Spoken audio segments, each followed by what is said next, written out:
इस बुलेटिन के प्रायोजक हैं योगमणि इंस्टीट्यूट ऑफ नर्सिंग।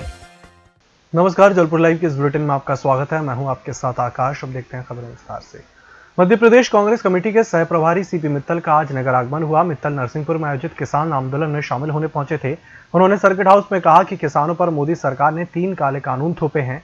उन्होंने कहा कि केंद्र किसानों के साथ अन्याय कर रही है, प्रदेश में भी अन्याय हो रहा है। प्रदेश के कृषि मंत्री की सद्बुद्धि नर्मदा यात्रा पर मित्तल ने कहा कि भाजपा की प्रदेश सरकार और प्रदेश के कृषि मंत्री कमल पटेल को मां नर्मदा सद्बुद्धि दे। वे नर्मदा परिक्रमा कर रहे हैं, पर नर्मदा मैया उनकी सद्बुद्धि ठीक कर दे, यही प्रार्थना है। 3 काले कानून मोदी सरकार ने जो किसानों के ऊपर थोकने की चीज का जबरदस्ती से कर रहे हैं। आपने पिछले 26 जनवरी को देखा होगा किस प्रकार से किसानों के आंदोलन को बदनाम करने की कोशिश की गई। जिस देश के अंदर जो देश का प्रधानमंत्री और गृह मंत्री बोलते हैं कि हम चाइना और पाकिस्तान से लड़ने की क्षमता रखते हैं, देश के लाल किले के ऊपर जहां देश आजाद हुआ था, झंडा फहराया गया था, 15 अगस्त को देश आजादी का जश्न मनाता है, वहां पे देश का प्रधानमंत्री झंडा फहराता है। अगर वहां पे किसानों का अगर कोई घुस के वहां पे लाल किले के ऊपर कोई उग्रवादी टाइप का आदमी घुस के झंडा फहरा देता है, तो उसके अंदर किसका फेलियर है? उसमें देश के प्रधानमंत्री और गृह मंत्री का फेलियर है। शहर में बन रहे फ्लाईओवर की वजह से पूरा शहर का यातायात जैसे ही चरपट हो गया है। फ्लाईओवर निर्माण की वजह से सड़क कई जगह बेहक सक्रिय हो गई है, तो वाहनों की कतार लग रही है। डायवर्जन का कोई प्लान नहीं होने की वजह से लोगों को परेशानियों का सामना करना पड़ रहा है। ट्रैफिक सिग्नलों पर लगातार जाम की नौबत आ रही है। वाहन चालक को परेशान हो रहे हैं। पैदल चलने वालों को डिवाइडर कूदकर सड़क पार करनी पड़ रही है। पूर्व विधानसभा उपाध्यक्ष और कांग्रेस विधायक हिना कांवरे ने आज शहर कांग्रेस कार्यालय में नगर निगम चुनाव के दावेदारों से एक एक कर मुलाकात की और संभावित उम्मीदवारों की तलाश के लिए कांग्रेस के वरिष्ठ नेताओं से चर्चा की। उनके साथ कांग्रेस नगरीय निकाय चुनाव की सह प्रभारी सविता देवान भी जबलपुर आई हैं। इस अवसर पर हिना कांवरे ने एक पत्रकार वार्ता को भी संबोधित किया। नगर कांग्रेस के दावेदारों ने अपना बायोडेटा हिना कांवरे के समक्ष पेश किया और अपनी जीत की संभावनाओं का समीकरण पेश किया। जिस भी समीकरण से फिट बैठेगा, जीतने वाले को टिकट देंगे। इसके अलावा बहुत ज़्यादा आरक्षण में मैंने न उलझना चाहती और मतलब ऐसा कोई हमारा पहले से कोई माइंडसेट तैयार नहीं है। अभी जो है जीतने वाला जो भी उम्मीदवार होगा, जिस पर सबकी सहमति बनेगी, क्योंकि जीतने वाला उम्मीदवार के साथ साथ काम करने वाले लोगों की भी जरूरत पड़ेगी। सबकी सहमति जिसके नाम पर बनेगी वो उम्मीदवार होगा, वही चुनाव जीतेगा। प्रदेश स्तरीय अभियान सम्मान में प्रचार के लिए गुड्डी के कार्टून बनवाकर पुलिस ने संदेश जारी किए। गुड्डी के संदेशों से लोगों को जागरूक किया गया। इसके बाद अब कोरोना वैक्सीन सुरक्षित है, इसके लिए भी गुड्डी का कार्टून प्रचार कर रहा है, ताकि लोग इस वैक्सीन को लगवाने से डरे नहीं, बल्कि अपनी सुरक्षा के लिए इसे लगवाएं। गुड्डी ने भी कोरोना से बचाव का टीका लगवाया और टीका लगवाने के बाद गुड्डी कार्टून में संदेश दे रही है कि वैक्सीन लगवाओ, कोरोना से सुरक्षा पाओ। अपनी प्राइवेट फर्म में कार्यरत एक महिला कर्मी से अश्लील बातचीत के ऑडियो वायरल होने के बाद सुर्खियों में आए कृषि कॉलेज के प्रोफेसर डॉक्टर राकेश दुबे को अंततः प्लांट ब्रीडिंग और जेनेटिक्स विभाग से हटा दिया गया है। प्रोफेसर दुबे को विस्तार संचालनालय में अटैच किया गया है। बीते 1.5 माह से प्रोफेसर लगातार अनुपस्थित हैं और उनके नित नए कारनामे सामने आने से कृषि विश्वविद्यालय और कॉलेज की छवि धूमिल हो रही है। जांच कमेटी भी उनका बयान लेने के लिए परेशान है। गौरतलब है कि कृषि कॉलेज में पदस्थ रहे प्रोफेसर डॉक्टर दुबे अपनी एक निजी फर्म भी संचालित करते हैं। जोशवर्धक दवाओं के कारोबार से जुड़ी फर्म में एक महिला कर्मी से अश्लील बातचीत का ऑडियो जब सामने आया तो विश्वविद्यालय और कॉलेज प्रबंधन काफी शर्मिंदा हुआ। कुलपति द्वारा मामले की जांच कमेटी गठित की गई। जांच कमेटी ने प्रोफेसर को नोटिस भेजे, लेकिन वे अपना पक्ष रखने के लिए उपस्थित नहीं हुए। बुलेटिन वक्त चला छोटे से ब्रेक का, जल्द हाजिर होंगे। Yogmani institute of nursing, Jamdar hospital, Jabalpur. Nursing के क्षेत्र में करियर बनाने का सुनहरा अवसर। प्रवेश प्रारंभ BSc nursing, post basic BSc nursing, GNM. पता 198/2 Ragwa, ward number 72, Arihant warehouse के पीछे, पाटन बाईपास चौक के पास, जबलपुर।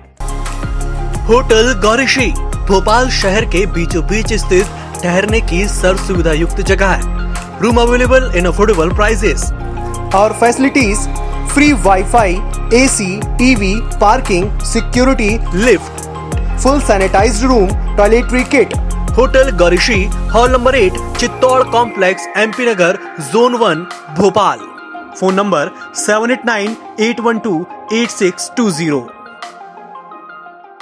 ब्रेक के बाद एक बार फिर से आपका स्वागत है। बढ़ते अगली खबर की ओर। पश्चिम मध्य रेल के तीनों मंडलों में जल्द ही मेमू ट्रेन चलेगी। इन्हें पैसेंजर ट्रेनों में रिप्लेस किया जाएगा।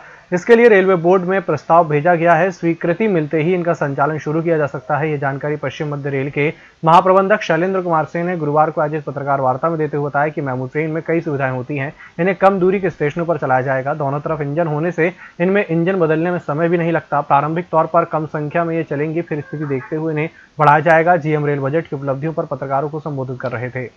जो हमारी कोई जो नई लाइन या थर्ड लाइन या समथिंग के जो प्रोजेक्ट्स हैं उसमें पैसा मिला है, लेकिन ये कहना कि नहीं हम पूरा पैसा मिल गया और इस साल में जो टारगेट हम कर पाएंगे वो थोड़ा सा उसमें दुविधा है। तो हम कोशिश करेंगे कि कुछ नई लाइनें हैं जो कि इम्पोर्टेंट है, उसके लिए हम और अलग से पैसा लेने की कोशिश करेंगे। ग्रेट सेपरेटर है और सबसे ज़्यादा जो मदन महल हौबाग के बारे में हमेशा एक फोकस अटेंशन रहता है मदन महल जबलपुर वासियों के लिए, तो उसके लिए भी हमें इस बार 15 करोड़ मिले हैं। तो हमारा लक्ष्य है कि उसके सभी काम जो है वो पूरे हो जाए। अपने खुद के आशियाने के सपने पर निर्माण सामग्री के बढ़ते दाम रोड़ा अटका रहे हैं। लोहा, रेत, ईंट, सीमेंट की कीमत 4 महीने में तेजी से बढ़ी है। निर्माण सामग्री के आसमान छूते दामों के कारण निर्माण लागत बढ़ गई है। इससे आम आदमी के भवन निर्माण से लेकर रियल एस्टेट सेक्टर का काम अटक रहा है। किसी ने दीवार बनाने के बाद लेंटर का काम अधूरा छोड़ दिया है, तो कई दीवारों का प्लास्टर नहीं करा पा रहे हैं। जिन मकानों में बाकी काम हो गए हैं उनमें फिनिशिंग का काम अटक गया है। कीमत बढ़ जाने के कारण बजट बिगड़ जाने से कोई उधार लेकर निर्माण कार्य करा रहा है। निर्माण सामग्री के दाम दीपावली के पहले तक स्थिर थे। त्योहारी सीजन के बाद निर्माण सामग्री की कीमत बढ़ना शुरू हुई तो बढ़ती ही गई। निर्माण सामग्री की कीमतें बढ़ने का सबसे ज्यादा असर घर बना रहे मध्यम वर्गीय लोगों पर पड़ा है। जिला अदालत जबलपुर के परिसर में बैंक, पोस्ट ऑफिस और डिस्पेंसरी का काम शुरू हो गया है। हाईकोर्ट के जस्टिस अतुल श्रीधरन ने जिला अदालत परिसर का निरीक्षण करने के बाद कार्य शुरू कराने का निर्देश दिया है। जिला अधिवक्ता संघ के अध्यक्ष सुधीर नायक और सचिव राजेश तिवारी ने बताया कि संघ ने जिला अदालत की लिफ्ट चालू कराने के साथ ही बैंक, पोस्ट ऑफिस और डिस्पेंसरी का काम पूरा कराने के लिए चीफ जस्टिस मोहम्मद रफीक को पत्र लिखा है। जस्टिस अतुल श्रीधरन ने जिला अदालत परिसर का निरीक्षण किया। निरीक्षण के बाद बैंक, पोस्ट ऑफिस और डिस्पेंसरी का काम तत्काल शुरू करा दिया गया। संघ के उपाध्यक्ष मंजू सिंह, HR नायडू, ज्योति कुरील, अजय दुबे, ऋषि कुमार सिंघारा ने काम शुरू किए जाने का स्वागत किया है। जबलपुर जिले की सीमा से लगे हुए मंडला जिले के औद्योगिक क्षेत्र मनेरी के स्टील प्लांट में ब्लास्ट से 6 मजदूर घायल हो गए, जबकि एक मजदूर की मौके पर मौत हो गई। घायलों को गंभीर हालत में अस्पताल में भर्ती कराया गया है। बताया जा रहा है कि फैक्ट्री में स्थापित एक भट्टी के फटने से यह हादसा हुआ। इससे पहले प्लांट के मजदूर अपनी जान बचाकर भाग पाते उससे पहले ही जोरदार ब्लास्ट हो गया, जिससे 7 लोग घायल हो गए। बताया जा रहा है कि इतना बड़ा हादसा होने के बाद फैक्ट्री प्रबंधन पूरे मामले को दबाने की कोशिश में था। हालांकि ब्लास्ट होने की वजह अभी तक सामने नहीं आई है और न ही फैक्ट्री प्रबंधन अब तक धरना अभियान जारी किया है। स्थानीय लोगों ने बताया कि रोजाना की तरह स्टील प्लांट में रात की शिफ्ट चल रही थी। करीब रात 12 बजे फैक्ट्री के अंदर से जोरदार धमाका हुआ।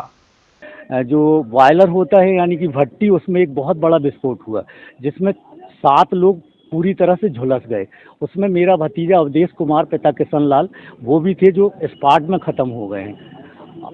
देन और 7 लोग जो घायल हुए तो उसमें एक मेरा भतीजा ख़त्म हो गया है और 6 लोग अभी मोहनलाल हरगोविंद दास अस्पताल जो आप सामने देख रहे हैं उसमें भर्ती है। अभी जाकर के उनकी स्थिति देखी तो वो पूरी तरह से गंभीर हालत में है। उनमें से 2 लोग भर बात करने की उसमें है, बाकी सब लोग गंभीर है। इस बुलेटिन में फिलहाल इतना ही। इसी के साथ मुझे दीजिए इजाजत। नमस्कार।